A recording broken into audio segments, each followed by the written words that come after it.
Véritable triomphe au box-office mondial, plus d'1 milliard de dollars de recettes, rien que ça pour un budget aux alentours des 50 millions. Et bénéficiant de critiques élogieuses, ce film est absolument le film de 2019, en tout cas à mon sens. J'avais vraiment envie de vous proposer quelques détails croustillants que vous ne saviez peut-être pas. Alors c'est parti pour une séance du Ciné Geek.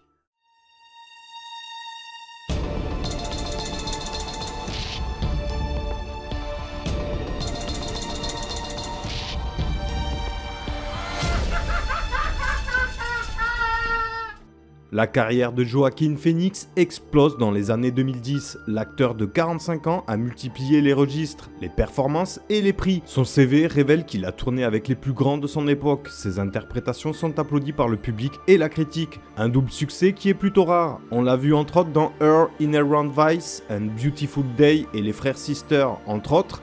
Et cette année, il incarne la démence dans Joker.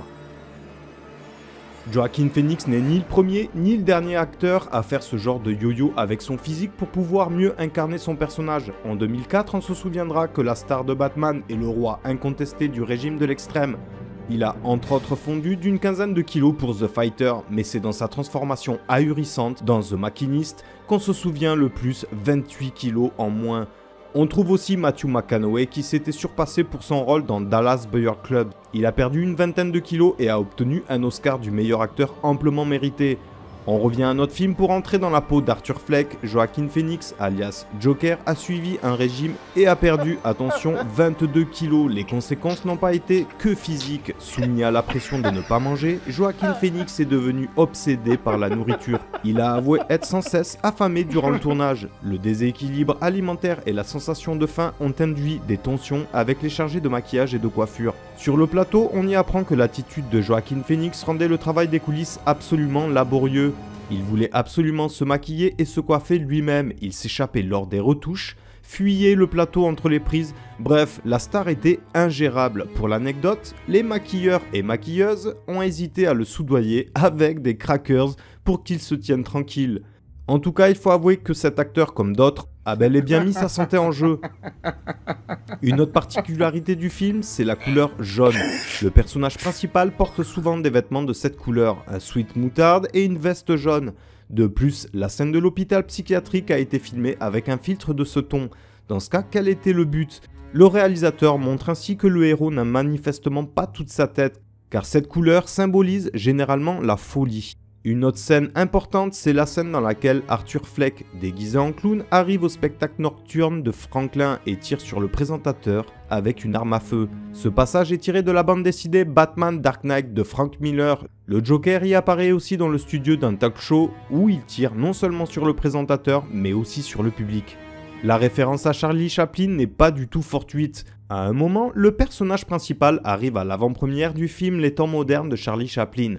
Ce parallèle a une signification très profonde, car non seulement les chaussures de clown relient Arthur Fleck au célèbre comédien, mais aussi son destin difficile.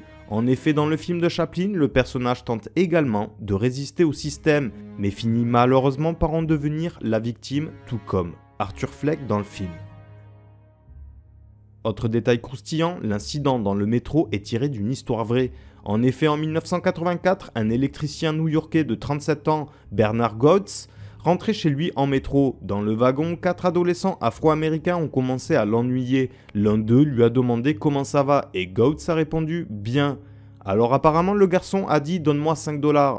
En réponse, l'électricien a sorti une arme de sa poche et a tiré sur les 4 garçons. Les adolescents ont survécu, mais l'un d'eux a subi de graves lésions cérébrales. Cette histoire a fait l'objet d'une grande couverture médiatique à l'époque et de nombreux habitants ont soutenu Goetz, le qualifiant de citoyen héroïque. Comme le Joker qui monte en puissance à travers le film, justement à travers l'acte qu'il réalise auprès des Golden Boys. Autre détail pas forcément explicite dans le film, c'est le destin du personnage de Sazy Beats. Une des questions qui revient le plus souvent concerne le personnage donc de Sophie Dumont, interprétée par Sazy Beats, la jeune mère de famille et la voisine d'Arthur Fleck, qui noue progressivement une relation amoureuse avec ce dernier avant que le téléspectateur comprenne que cette idylle était en fait le fruit de l'imagination de celui-ci qui deviendra finalement plus tard le Joker. Quand Arthur comprend en même temps que le public que tout ce qui s'est déroulé est bel et bien dans sa tête, il quitte l'appartement de Sophie chez qui il s'était rendu quelques minutes plus tôt, et à partir de ce moment, le personnage ainsi que sa petite fille ne réapparaissent plus jamais à l'écran. Dès lors, même si de rien n'a été montré, les fans se sont imaginés que Sophie avait été une des nombreuses victimes d'Arthur dans le film. Une théorie que rien ne pouvait alors étayer ou contredire jusqu'à récemment. Le directeur de la photographie Lawrence Cher, qui a travaillé aux côtés de Todd Phillips sur Joker, a mis fin au mystère dans une interview pour Slash Film. Il a bien expliqué que nous avions envie de faire de ce sujet l'interprétation du vrai et du faux, une partie importante du film. Sa relation avec Sophie est un fantasme. Beaucoup de gens m'ont demandé si elle était morte ou non. Mais Todd est suffisamment explicite sur le fait qu'elle n'est pas tuée. Arthur tue pour se venger de ceux qui ont abusé de lui d'une façon ou d'une autre, ce qui n'est pas son cas ici. J'espère que cette vidéo vous aura plu et vous aura donné quelques détails croustillants à travers ce film qu'est The Joker, et je vous dis en tout cas à très bientôt. Allez, ciao à tous.